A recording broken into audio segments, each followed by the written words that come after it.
पर्यावरण दिवस पर एक टिप्पणी।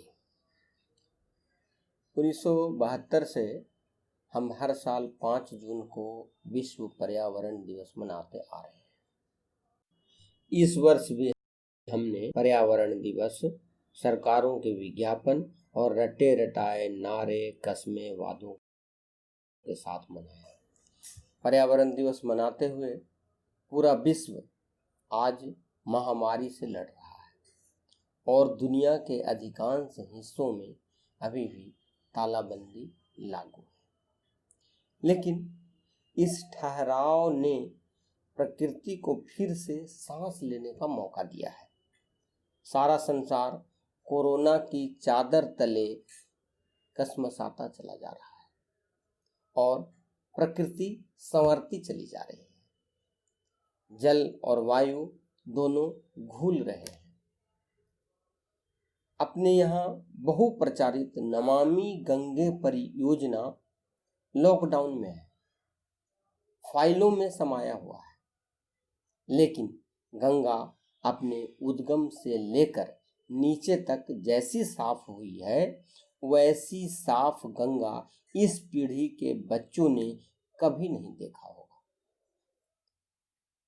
हिमालय की चोटियां दूर से नजर आने लगी हैं, चिड़ियों की चहचहाहट बढ़ गई है, ऐसे पक्षी भी नजर आने लगे हैं जिसे हमने लुप्त मान लिया था। जंगली जानवर निश्चिंत भाव से घूमने लगे हैं, ऐसी रिपोर्ट आ रहे हैं, ऐसे रिपोर्ट भी आ रहे हैं और दिखलाए भी जा रहे हैं। यह सब सिर्फ और सिर्फ इसलिए हो रहा है कि हम अपना असंतुलित विकास लेकर जरा सा पीछे हटे। हम हटे हैं तो प्रकृति अपने काम पर लग गई है और अब फिर से मानवीय गतिविधियां, मानवीय असंतुलित गतिविधियां, मानवीय गैर अनुशासित गतिविधियां फिर से गति पकड़ने लगी है और पहले जैसी स्थिति वापस आने में अधिक देर नहीं होने वाली है। लॉकडाउन के बाद से अब तक दिल्ली में 5 बार भूकंप के झटके आ गए हैं और फिर आए हैं अम्फान तूफान, उसके बाद फिर आया विसर्ग तूफान। ये सभी गुजर नहीं जाते, कमजोर नहीं पड़ जाते हैं, ऊंची आवाज में हमें संदेश देकर जाते हैं, फिर से लौट आने के लिए वे कहकर गए हैं। और कोरोना बार बार कह रहा है कि पिछले 10,000 साल में तुमने जितना विकास किया है उसमें ही तुम्हारे विनाश के बीज छिपे हुए हैं, उससे हाथ खींच लो। मनुष्य और मनुष्य के बीच सांस लेने की दिक्कत हो ऐसी घनी आबादी के महानगर मत बनाओ, मत कहो उसे सभ्यता जो अकूत संसाधनों को खाकर ही जिंदा रह पाती है। सागरों को छोटा, पहाड़ों को बौना, जंगलों को ठूंठ और आसमान को धुंधला करने वाला कोई भी काम तुम्हारे हित में नहीं है। मध्य पूर्व भारत का आदिवासी बहुल क्षेत्र प्रतिकूल परिस्थिति में भी प्रकृति के साथ सहजीविता के लिए मशहूर है। बहुत सारे गांवों में भी अभी भी जंगल सुरक्षा की व्यवस्था है, जिसे वहां की भाषा में मोहरी कहा जाता है। इसमें लोग अपनी बारी के अनुसार एक दिन या एक सप्ताह का समय देते हैं और जंगल की सुरक्षा में जंगल में ही घूमते रहते हैं। कोई व्यक्ति अगर गांव के निर्णय के विरुद्ध पेड़ काटता है तो उसे दंड दिया जाता है और उसकी कुल्हाड़ी तक जब्त कर ली जाती है। किसी व्यक्ति को अगर पेड़ की जरूरत है तो वह गांव से अनुमति लेता है।